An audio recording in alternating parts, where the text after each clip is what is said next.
Hello again, Steve here with a few thoughts on this greater umbrella of improving the quality of our life experience. I think there's something that we can learn for ourselves if we have a look at what we fear, because probably what we want is around the corner in the opposite direction. And it's an interesting thing I'd like to check once in a while just to look up greatest fears known to man, right? And I know that it changes all the time depending on whose list it is and how they're compiling it, and sometimes it's like spiders and things like this. I mean, I like to look for general concepts though. This one seems to be pretty good. It starts off with, okay, so the top 10, it says, starting from going down to the most feared, starting at number 10. Number 10, losing your freedom. Number 9, the unknown. Number 8, pain. Number 7, disappointment. Number 6, mystery. Or sorry, not mystery, misery. No T in there. And number 5, loneliness. Number 4, ridicule. Number 3, rejection.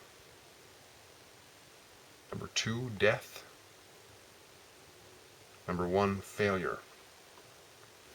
Now, the reason I think that it's important to look at these sorts of things within ourselves as well, what are we afraid of, is probably because if we somehow are able to transpose that into realizing what it is we want, it's probably somewhere in the opposite of that direction. For example, if we fear death, then probably what we want to do is live in some way, or live as much as we can, right?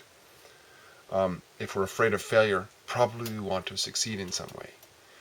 And it's just sort of I think fears are sometimes a good guidepost for us. Like, it's saying, like, don't go here. That means go somewhere else. And things, and a lot of these things too, like what I've noticed is that a lot of these things have to do with relationships. So that's important to realize, right? Relationships. For example, things like ridicule and ostracism, it's been known to, in some cases, to be almost as strong as death. People don't want to be ostracized and they don't want to be ridiculed. And perhaps that's why, who knows, but perhaps that's why people have a great fear often of public speaking, because there's that inner sense of, I'm putting myself out there in front of a bunch of my peers or whoever, and there's potential for ridicule, laughter, heckling, and this sort of thing. So very devastating for some people.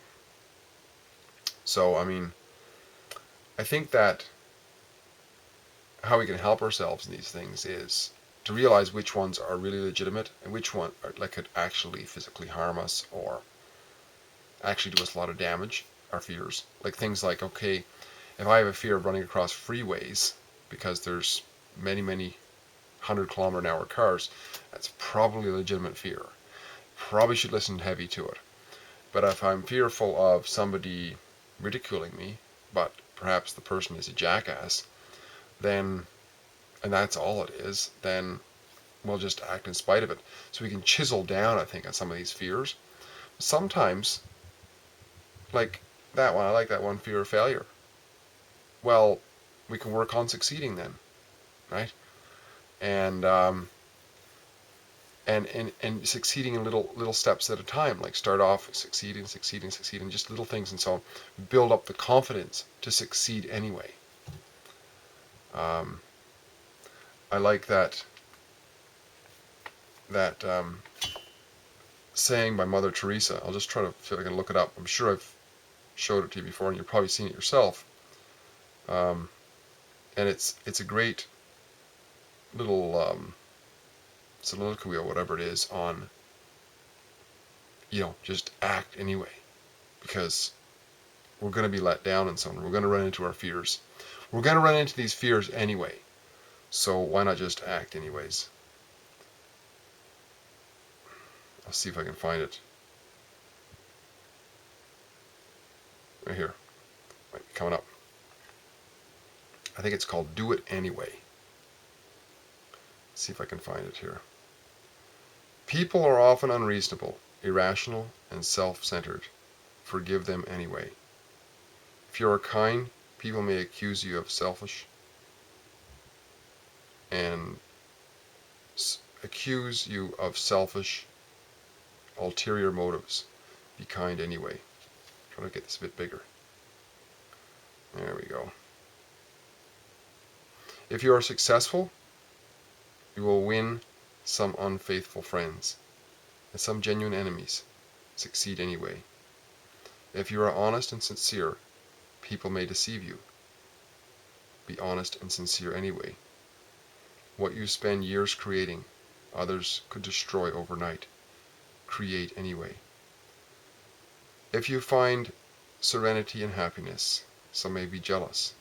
Be happy anyway. The good you do today will often be forgotten. Do good anyway. Give the best you have, and it will never be enough. Give your best anyway.